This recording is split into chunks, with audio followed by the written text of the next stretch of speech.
আগামী বছরের ফেব্রুয়ারি মাসে জাতীয় সংসদ নির্বাচন আনুষ্ঠানের জন্য এবং আগামীর রাষ্ট্রনায়ক তারেক রহমানের ৩১ দফা ঘরে ঘরে পৌঁছে দিতে লিফলেট বিতরণ ও বর্ণাঢ্য মোটর শোভাযাত্রা অনুষ্ঠিত হয়েছে।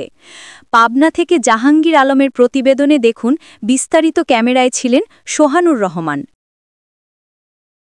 বৃহস্পতিবার বেলা ১২টার সময় পাবনা সুজানগর উপজেলার রাজারকাছারি মাঠ থেকে এই কর্মসূচি শুরু হয়।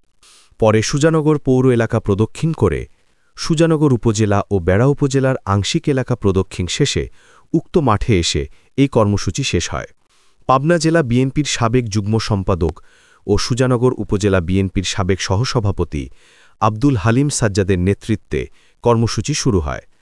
সামনে যত বড় বিপত্তি আসুক না কেন, সেটা আমরা যে কোনো কিছুর মূল্যায়ন দিয়ে ইনশাআল্লাহ মোকাবেলা করব। এই সময় উপস্থিত ছিলেন উপজেলা শ্রমিক দলের সভাপতি আব্দুল মান্নান মোল্লা, পৌর বিএনপির সাবেক সাধারণ সম্পাদক আব্দুস সালাম মোল্লা, সাবেক যুগ্ম সাধারণ সম্পাদক মুজিবর খানসহ উপজেলা বিএনপি ও সকল অঙ্গ সংগঠনের নেতৃবৃন্দ। আব্দুল হালিম সাজ্জাদ বলেন, তিনি ২০১৮ সালে প্রাথমিক মনোনয়ন পেয়েছিলেন, এবারেও পাবনা ২ আসনের মনোনয়ন প্রত্যাশী।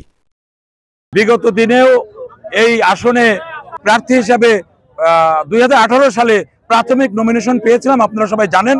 আমি এবারও এই আসনের প্রার্থী হিসাবে আছি এবং আমি মনোনয়ন প্রত্যাশী।